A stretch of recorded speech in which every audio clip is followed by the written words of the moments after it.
Namaskaram. Namaskaram to everyone.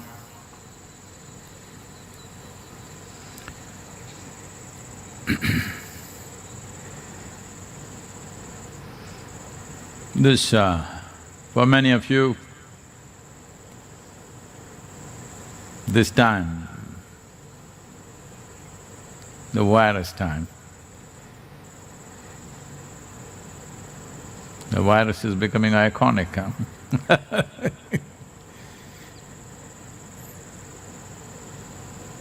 For an invisible thing, it's quite an achievement.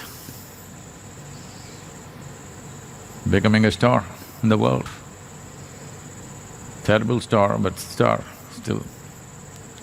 I don't think there's anybody in the world who is not taking their name at least once a day.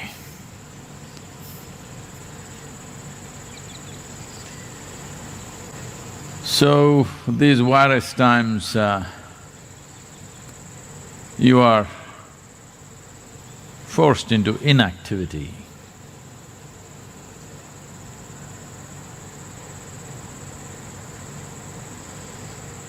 Forced inactivity can feel like a prison or worse.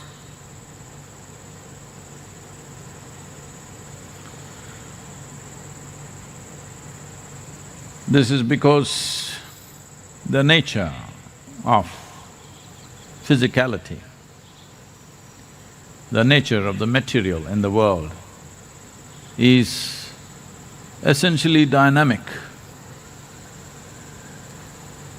Whether you take an atom or a solar system or the universe, everything that's physical in nature is naturally dynamic, always in movement. Without movement, without dynamism, there is no physical. So the moment you're forced into inactivity, it feels like you're curbed, restricted, imprisoned, or worse, it may feel death-like.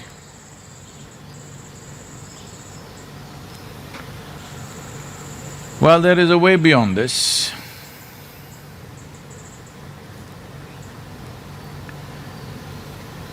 There is dynamism of activity.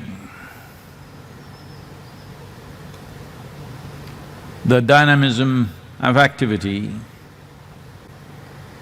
as all activity, has to have a beginning and an end. It's a limited process. Doesn't matter what is the nature of activity, either human or otherwise. Activity is always a limited process within a defined amount of time and space. Right now, the defined amount of space is probably your home and it's feeling like a big restriction. But even if it was a planet or a solar system or a galaxy, as your capabilities to move extended itself, even a galaxy would feel like a restriction. This is the nature of activity. This is the nature of physical movement. For a snail which is in the garden, this little garden is a cosmos maybe, because it takes from here to there, takes many days, or maybe he will never make the journey. So, how much space is big, how much space is small, what is a restriction, what is not a restriction, all based on one's competence of movement and dynamism.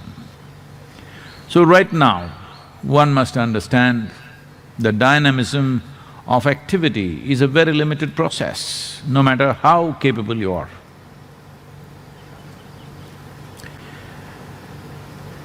But dynamism or the inertia which comes with restriction is feeling like a restriction and feeling like a suffocating process only because it has become stagnation. You're experiencing inactivity as stagnation. Inactivity that is induced, that has induced inertia. Because of this, one feels stagnant.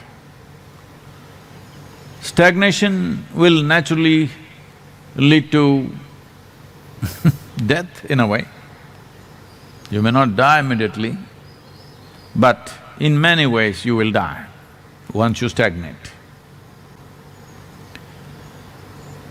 So, there is a way to move inactivity into stillness and not stagnation. Stillness is super dynamic, but there is no activity. Stillness is the nature of the source. Activity is the nature of the surface.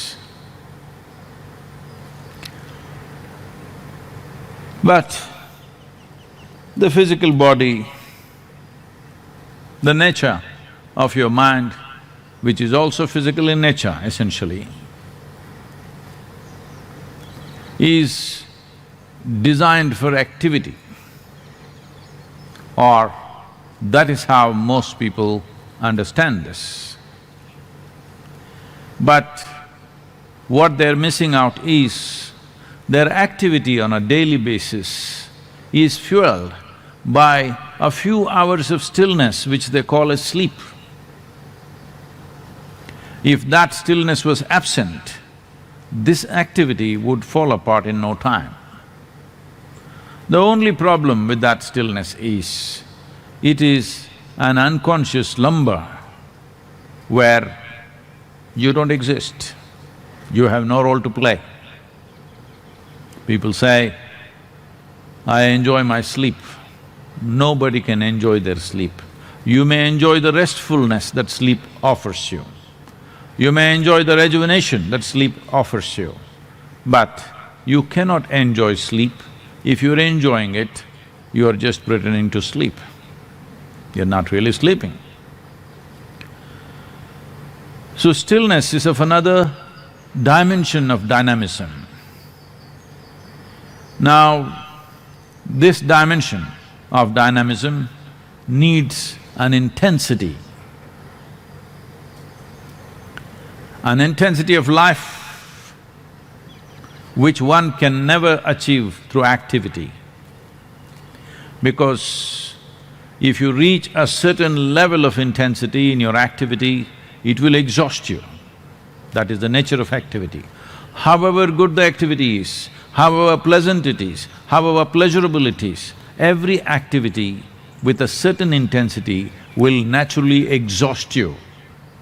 It will force you to go into the slumber of stillness. But to become still consciously means you're building a bridge between the physical and the non-physical dimensions of your existence.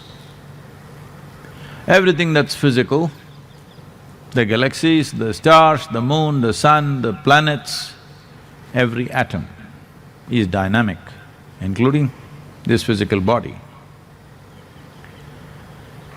If it attains to absolute inertia, that's called death.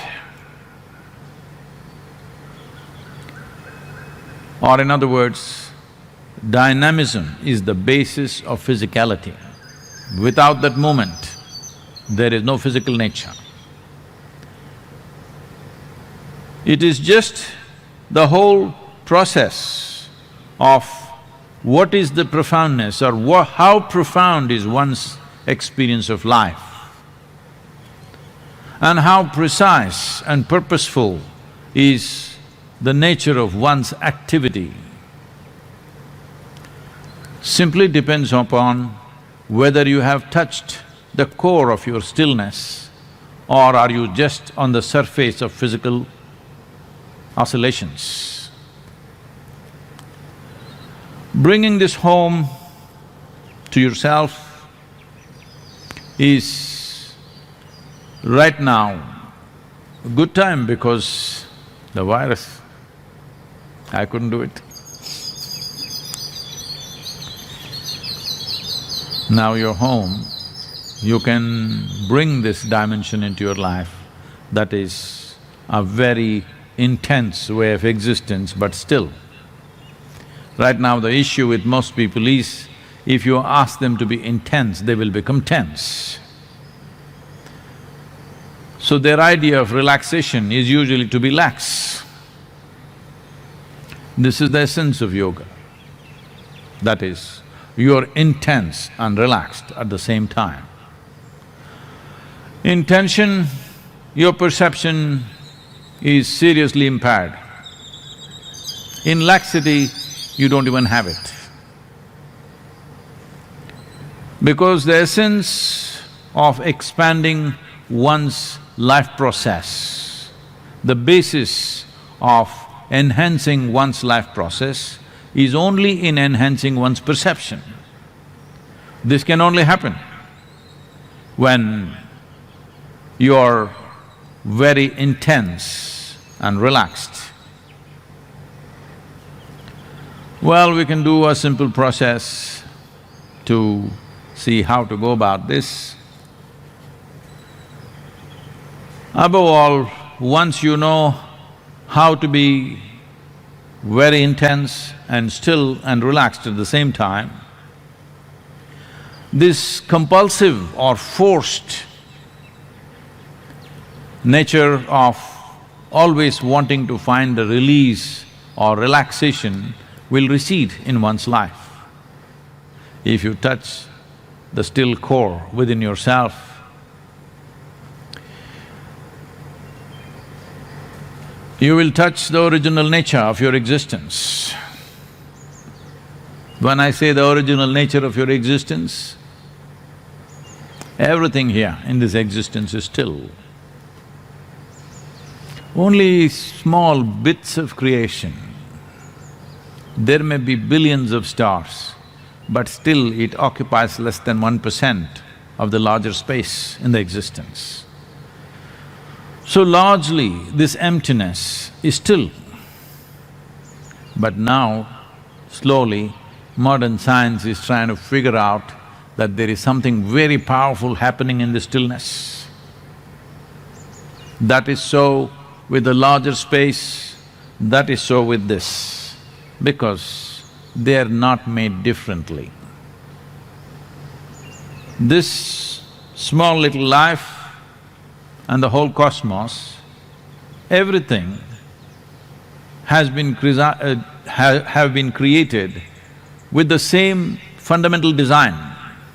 Construction and sophistication of building is different from a single atom to the cosmos, but fundamentally the design is same.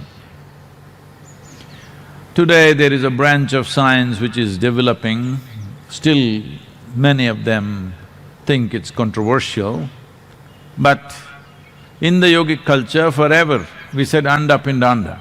That means the way the atom is, that is the way the cosmos is. It is just the complexity and sophistication multiplies, but essentially it's the same thing. So this also has a surface which is subject to various physical realities, and this also has a core which is not subject to any of those laws. The laws that govern our physical self, you can clearly see, do not govern your mental scape. If it was so that the laws that govern your physical self also governs your mental scape, actually you would be very comfortable in your home. Right now the body is at home, the mind is all over the place, or so you think. So, you know clearly the laws that govern physical reality doesn't govern your mental space. The laws that govern your mental space does not govern the core of the life that you are. If you build a bridge between your physiology, your psychological space and the core of your existence, the still core of who you are, then you will see activity and inactivity are not very different for you. You can bring yourself to absolute stillness and be phenomenally dynamic. Phenomenally dynamic, because that is the most dynamic space in the existence is the non-physical dimension. So, how do I do this? We could set up a simple process right now, because we have only 40 minutes. I will just kind of guide you through this in a couple of minutes, 2 to 3 minutes maybe.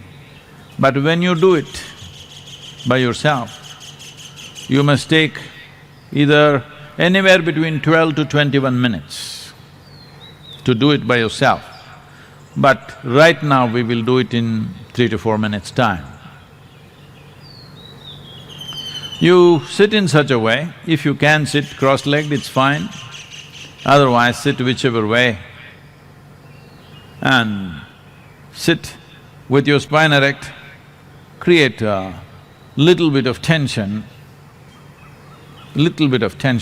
right across the body from the top of your head down to your toes.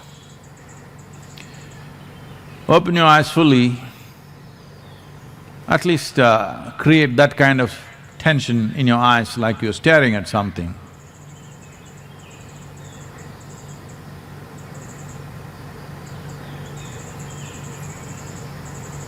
And your breath also slightly exaggerated.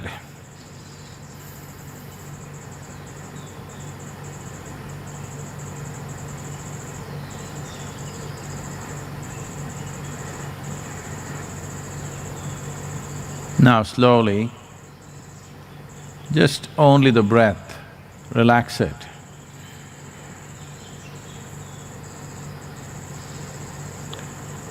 Relax your eyes, still looking, but bring staring to gazing kind of relaxation. Then starting from the top of your head, moving very slowly, relax very, very slowly. Let's say from the topmost point in your head, the top of your head, like in a radius of 1 centimeter at a time, relax like that and continue to extend it to 2 centimeters, 3 centimeters and let it spread slowly across the body. But don't change your posture. Your physical posture is still same. The posture that you are holding with a certain level of tension, slowly transform it into a very relaxed but still exactly same posture. Do not become like this. Still the same posture, but just relax everything. If one cycle of moving from top of your head down to your toes doesn't relax you, start again and again from the top of your head and bring it down. You can clearly notice whether relaxation is happening or not, depending upon how your breath functions and also the level of stress in your eyes, because you're sitting without blinking, if possible. If the lights are comfortable, you can sit without blinking. If the light is little sharp, you may blink once in a way, but that's okay, don't worry about those things. The important thing is, you create a posture that needs a certain amount of tension to hold, then slowly relax it. Start with the breath, move to the eyes, then move to the top of the head and down and again and again and again. Hold the same posture but in a very relaxed way.